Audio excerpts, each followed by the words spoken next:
Hello students, आज हम करेंगे exercise 4.3 quadratic equation class 10th exercise number 4.3। तो फर्स्ट क्वेश्चन क्या है, पढ़ो। Find the roots of the following equations by the method of completing the squares. तो बच्चों को पता होगा कि completing the square method CBSE से कट गया है, तो इन्हीं क्वेश्चंस को हम करेंगे क्वाड्रेटिक फॉर्मूला से, मतलब क्वेश्चन नंबर 2 का फर्स्ट पार्ट, जो फर्स्ट का फर्स्ट पार्ट है वही सेकंड का फर्स्ट पार्ट है। तो ये है 2x square minus 7x plus 3 equal to 0। तो कैसे करेंगे? हम करेंगे इसको क्वाड्रेटिक फॉर्मूला से। सबसे पहले देखो, कोई भी क्वाड्रेटिक इक्वेशन इस फॉर्म में होती है। आप ए बी सी सिलेक्ट कर लो, क्या क्या आएंगे। ए आएगा 2, the coefficient of x square is a, तो यहाँ पर 2 है ए। बी क्या है, coefficient of x is b, तो -7 हो गया। और सी क्या हो गया, 3। ठीक है, इसके बाद आप निकालोगे डी। डी क्या होता है, b square minus 4ac। D means discriminant. ठीक है, तो b square minus 7 square minus 4 into 2 into 3। What is -7 square? It is 49 minus 4 two ज़ा 8, 8 थ्री ज़ा 24। माइनस करोगे 25 आएगा, राइट? इतना क्लियर है। इसके बाद लिखेंगे हम लोग क्वाड्रेटिक फॉर्मूला। वो क्या होता है, देखो x इज इक्वल टू, इससे पहले एक चीज लिख सकते हो कि d आपको 25 आया ना, जो कि मोर देन 0 है। अब लिखो roots are real and distinct. ध्यान से देखो, जब d मोर देन 0 हो तो रूट्स रियल एंड डिस्टिंक्ट होते हैं। d इक्वल टू 0 हो तो रियल एंड रिपीटेड होते हैं। और अगर d लेस देन 0 हो तो रूट्स आर नॉट रियल। आपको करना ही नहीं पड़ेगा, ठीक है? तो ये चीज ध्यान रखना इस चीज का। तो यहां पर d क्या है, मोर देन 0 है, तो आगे मैं करूंगा। x क्या होता है, -b plus minus under root D upon 2a। ठीक है, -b 7 हो जाएगा, plus minus root of 25 is 5 upon 2a 4। तो क्या करेंगे हम लोग, एक बार 7 और 5 को ऐड करेंगे और एक बार माइनस करेंगे, तो 12/4 एंड 2/4। जब तुम इसे काटोगे 4 1 ज़ा 4 3 ज़ा, तो x क्या आया आपका, 3 आया, और यहां पर x 1/2 आएगा। तो वैल्यूज ऑफ x क्या क्या आई, एक 3 आई, एक 1/2 i. Okay, this is the answer.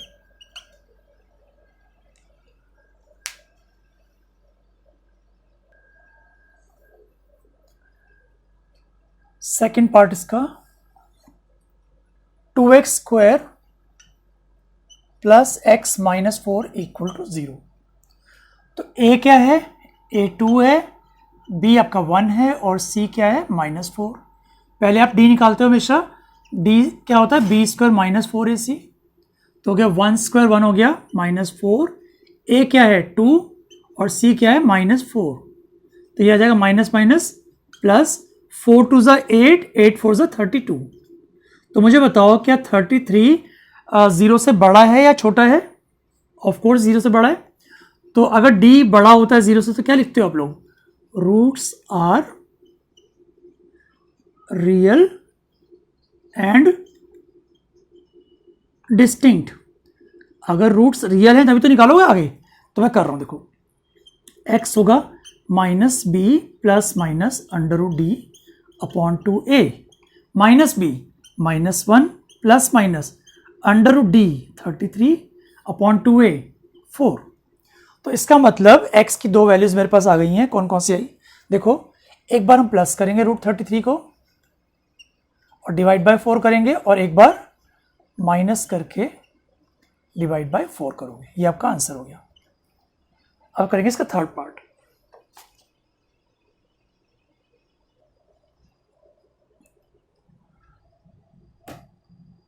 Third part 4x square plus 4 root 3x +3 equal to 0।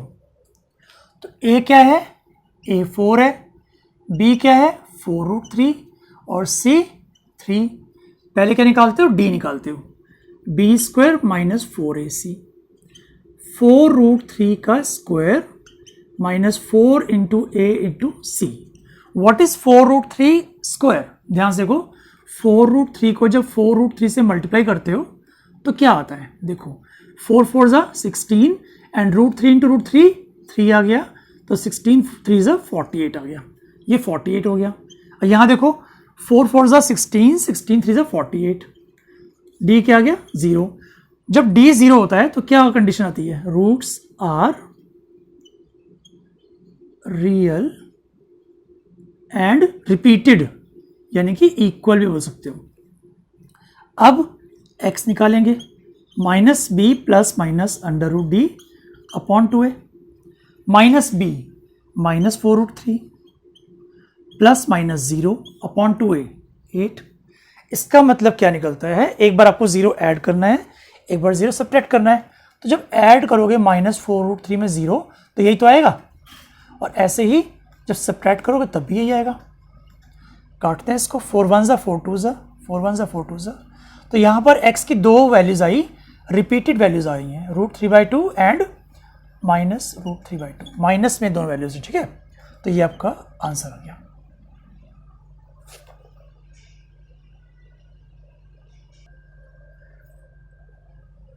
Fourth part, first question का fourth part, 2x² plus x plus 4 is equal to 0। a क्या है 2 है, b क्या है, coefficient of x is b, तो b 1 हो गया, और c क्या है 4 है। तो अगेन क्या करोगे आप, d निकालोगे, d है b² माइनस 4ac, b² मतलब 1, 1 का स्क्वायर 1 ही होगा ना, -4 इंटू 2 इंटू 4, तो 1 माइनस 4 2 ज़ा 8, 8 4 ज़ा 32, -31 आया। अब यहां पर देखो d नेगेटिव है, नेगेटिव मतलब लेस देन 0, तो जब कभी d लेस देन 0 होता है तो क्या लिखते हो आप, roots are not real. Not real मतलब इमेजिनरी। तो बच्चों जब इमेजिनरी रूट हो तो क्लास 10 के अंदर हम क्या करते हैं, करते ही नहीं सॉल्व, ठीक है, इतना लिख के छोड़ देते हैं। जब तुम 11th क्लास में जाओगे तो आपको इमेजिनरी रूट्स के लिए भी करना पड़ेगा, ठीक है। तो फिलहाल आप 10th में हो तो इतना लिख के आराम करना।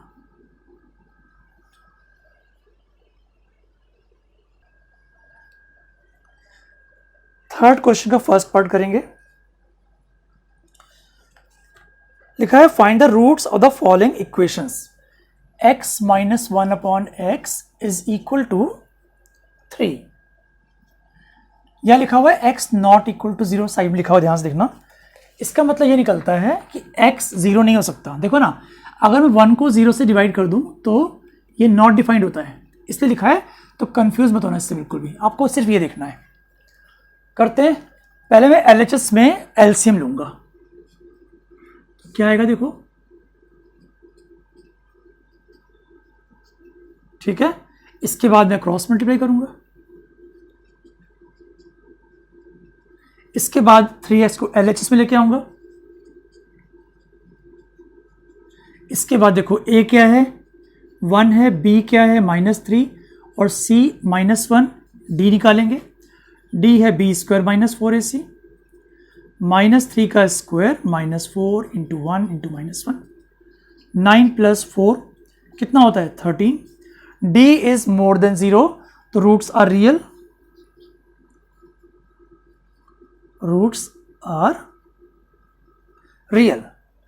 व्हेन रूट्स आर रियल आप x निकालते हो, x होता है -b plus minus √d upon 2a, -b मतलब 3 हो गया बिकॉज ऑलरेडी b मेरा नेगेटिव है, plus minus √13 upon 2a, 2a 2 1 2, तो एक रूट मेरा आया 3 प्लस √13 अपॉन 2, और एक आया 3 minus √13 upon 2।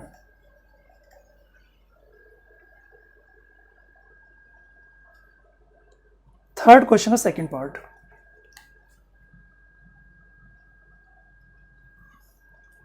1 upon x plus 4 minus 1 upon x minus 7 is equal to 11 upon 30. X not equal to -4 and not equal to 7 इस साइड में लिखा हुआ है. इसका मतलब x -4 नहीं हो सकता बिकॉज नॉट डिफाइंड बन जाएगा, और x 7 नहीं हो सकता क्योंकि 7 रखते ही ये चीज नॉट डिफाइंड बन जाएगी. आपको सिर्फ इसको करना है, राइट? तो करते हैं स्टार्ट. कुछ भी मुश्किल नहीं है इसके अंदर. क्या करोगे? पहले LHS में एलसीएम लोगे. तो एलसीएम क्या आएगा? x प्लस 4 और x माइनस 7 का प्रोडक्ट. जब तुम इस पूरे एलसीएम को इस डिनोमिनेटर से डिवाइड करोगे तो ये तो कट जाएगा, सिर्फ ये बचेगा. तो इस x माइनस 7 को 1 से मल्टीप्लाई करना पड़ेगा, तो x माइनस 7 आ गया. ऐसे ही जब तुम इस पूरे एलसीएम को इससे डिवाइड करोगे तो x माइनस 7 कट जाएगा, बचेगा क्या? x plus 4 is equal to 11 upon 30. आगे देखो, x minus 7 minus x minus 4 upon, मैं इसको इंटू कर रहा हूं, ध्यान देना, x square minus 7x plus 4x minus 28 is equal to 11 upon 30. x cut गया, minus 11 because 7 plus 4 is 11, sign of greater number will come here, upon x square minus 3x minus 28 is equal to 11 upon 30. Now in order to simplify the process we can cancel this 11, okay, then cross multiply. Minus 30 is equal to x square minus 3x minus 28. अब क्या करोगे? इस -30 को RHS में लेके आ जाओ, तो उससे क्या होगा? आपकी इक्वेशन बहुत आसान हो जाएगी. नेगेटिव कुछ नहीं आएगा, मतलब एक्स स्क्वायर नेगेटिव नॉर्मली नहीं होना चाहिए, कंफ्यूजन बिल्कुल नहीं होती आपको. फिर ये आया, ठीक है. अब करते हैं सॉल्व इसको. तो x square minus 3x plus 2 equal to 0 के अंदर a आपका 1 है, b आपका -3 है और c आपका 2 है. d निकालोगे, b square minus 4ac minus 3 whole square minus 4 into 1 into 2 9 minus 8 1 आ गया. d is more than 0, right? Roots are real and distinct. इसके बाद x is equal to minus b plus minus under root D upon 2a. So it becomes minus b 3 plus minus, what is the root of 1? It is 1. 2a is 2. So one root is 3 plus 1 upon 2 and other root is 3 minus 1 upon 2. 4 upon 2, 2 upon 2, 2, 1. X equal to 2 and x equal to 1 is the answer.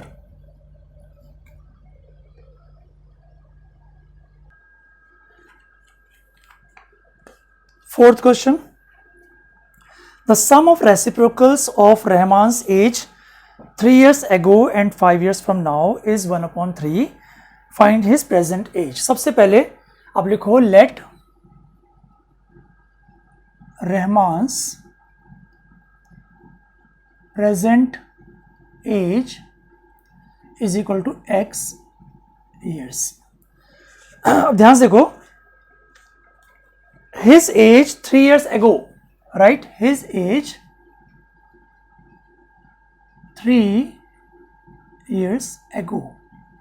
If present age of Rahman's is x years, what is his age 3 years ago? It will be x minus 3 years. Similarly, his age 5 years later, 5 years from now कितना रहेगा? अगर आज Rahman x साल का है तो 5 साल बाद कितने का होगा? x प्लस 5 years, ठीक है. अब लिखो according to question. According to question उसने बोला है sum of reciprocals of his ages 3 years ago and 5 years from now. मतलब इन एजेस का रेसिप्रोकल, ध्यान से देखो, 5 का रेसिप्रोकल क्या होता है? 1/5 होता है. 3 का रेसिप्रोकल 1/3 होता है. सिमिलरली इस x माइनस 3 का रेसिप्रोकल क्या होगा? 1/x minus 3. और इसी तरह से इसका रेसिप्रोकल क्या होगा? 1/x x plus 5. The sum of these reciprocals is equal to 1/3. तो क्या करना है आपको, सिर्फ इस इक्वेशन को सॉल्व करना है। तो पहले हम लेंगे एलसीएम। एलसीएम क्या आएगा, इनका प्रोडक्ट ही इनका एलसीएम है। अब देखो इस पूरे एलसीएम को इस x - 3 से डिवाइड करूं तो x - 3 कट जाएगा, x + 5 आएगा, उस x + 5 को 1 से इंटू करूं तो ये आएगा। सिमिलरली यहां पर x - 3 आ जाएगा, is equal to 1/3। x + x 2x + 2 अपॉन x को x से इंटू करो x², x को 5 से इंटू करो 5x, -3 को x से करो -3x, -3 को 5 से करो -15 इज इक्वल टू 1/3। इसके बाद इक्वल लिख सकते हैं यहाँ पर 2x + 2 अपॉन x² + 2x -15 is equal to 1/3। Now you can do cross multiplication. तो ये हो गया 6x + 6 is equal to x² + 2x -15। अब एक काम करो, इन चीज़ों को ले जाओ RHS में, तो यहाँ पर 0 बन जाएगा और यहाँ पर आएगा x² + 2x -15। 6x जब यहाँ से यहाँ जाएगा तो -6x बन जाएगा और +6 जब यहाँ जाएगा तो -6 बन जाएगा। तो यार 0 is equal to x² plus, देखो व्हाट इज +2x -6x, ये हो जाएगा -4x -21 है ना, 15 और 6 21, साइन इसका आ गया माइनस का। अब चाहो तो इस इक्वेशन को क्वाड्रेटिक फॉर्मूले से कर लो और चाहे तो फैक्टराइज मिडिल टर्म स्प्लिट से कर सकते हो, मर्जी आपकी है। तो मैं इस बार मिडिल टर्म स्प्लिट कर रहा हूँ। देखो दो नंबर ऐसे बताने हैं आपको जिनको मल्टीप्लाई करके -21 आ जाए एंड ऐड करके -4 आ जाए, तो वो नंबर है -7 और 3। देखो ना, -7 × 3 -21 एंड -7 + 3 इज -4। तो मिडिल टर्म को इस तरह स्प्लिट करेंगे -7x + 3x -21। अब देखो यहाँ से x कॉमन है, x - 7, यहाँ से 3 कॉमन है, x - 7, x - 7 एक बार लिखो, x + 3 एक बार लिखो, इक्वल टू 0। तो यहाँ से x 7 आएगा और यहाँ से x - 3 आएगा। अब मुझे बताओ क्या एज माइनस में हो सकती है? तो age can't be in negative, तो इसको हम रिजेक्ट कर देंगे, लिख देंगे एज कांट बी नेगेटिव। तो x आपका 7 आया, x था क्या, रहमान की प्रेजेंट एज, लेकिन hence Rahman's present age is equal to 7 years। ये आपका आंसर आ गया।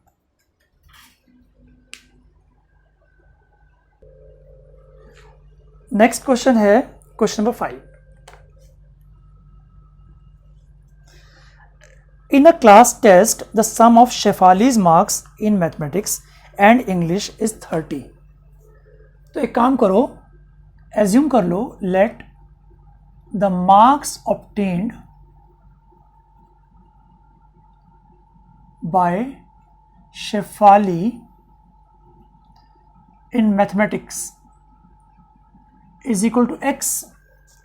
तो ध्यान सुनो बच्चों, अगर शेफाली के मार्क्स मैथ और इंग्लिश में 30 हैं तो मुझे बताओ कि इंग्लिश में उसके मार्क्स कितने होंगे।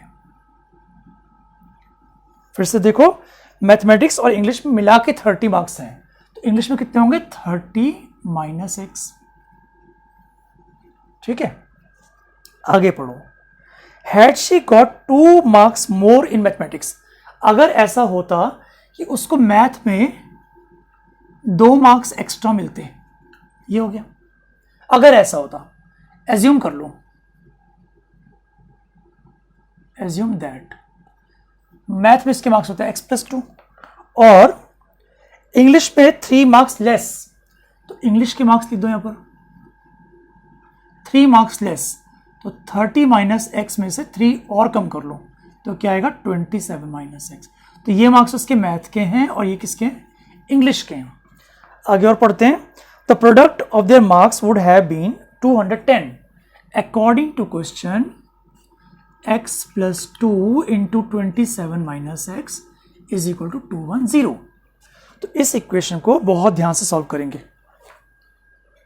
पहले x को इन दोनों से इंटू करेंगे तो आएगा 27x minus x square plus 54 minus 2x, है ना। 2 को इससे इंटू करो 54 आया, 2 को इससे इंटू करो माइनस 2x आ गया, इज इक्वल टू 210। तो ये आ गया